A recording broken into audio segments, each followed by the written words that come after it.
If you own a publishing company and are connected with the MLC, should you upload it to MLC versus just copyright and send to libraries? The issue is like, if you're a publishing company and you're sending to libraries, which is another publisher, that's the only part where there could be an issue, because technically you can't publish to a publisher. You know what I'm saying? So like, I don't know what the business looks like on that front, but you know, usually if you're working with a library, they are going to admin the publishing and kind of handle that aspect of it.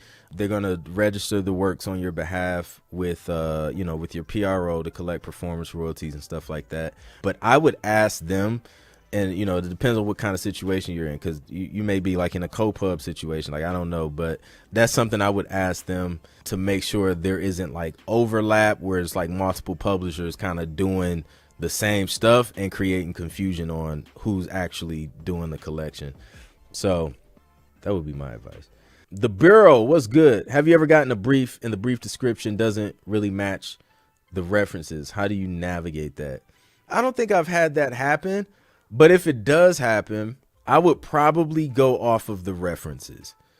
And the reason why I say that is because sometimes when I'm talking to people, like executives at companies, sometimes they don't be making sense. Or they say they use certain words and the way they use it don't mean the same that like a producer would use it. So I would go off the references, and then yeah, I would use that.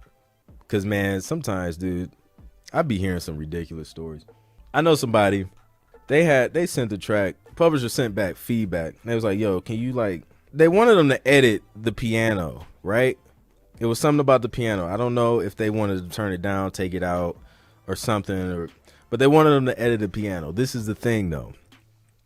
There was no piano in the track at all. No piano.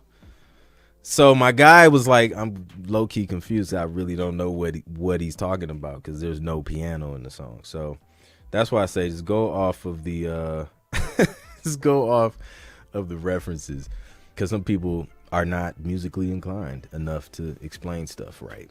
Composer for films, what's good, bro? I hope all is well. Another dope talent in this space. Publisher, they renamed the track, so it's not the same in your pro. Rap Track and Rap Track Edge, those are two different. Oh, I think he's answering somebody else's question. Freddie River Music, what's good? Oh, how does getting your music linked with a popular TikTok or IG influencers page generate revenue? May not be posing the question correctly. Does IG send checks to influencers only? So I think there's like a couple ways to make money off of that. Like, I think like you would get, I'm pretty sure DistroKid, you can select the option to have your music sent to like TikTok, Instagram, right? So if you link up with an influencer, you're like, hey, use my track to like, I don't know, create a dance to or something like that. Then you would get paid the royalties that DistroKid would collect on your behalf from that being used on social media.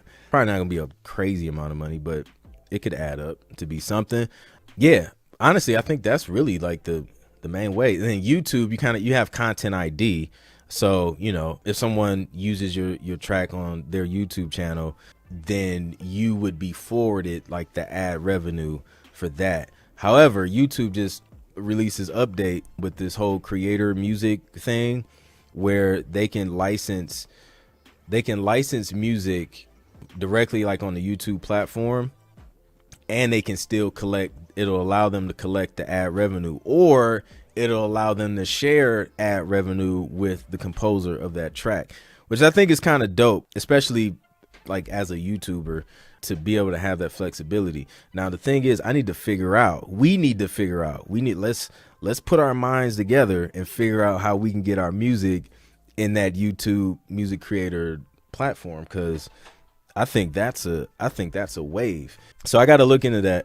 But yeah, that's how you would generate revenue, and from just people using the track. Yes, indeed, you will see me in April, man. I'm excited. This should be dope. Shout out to everybody that's gonna be at NAMM 2023.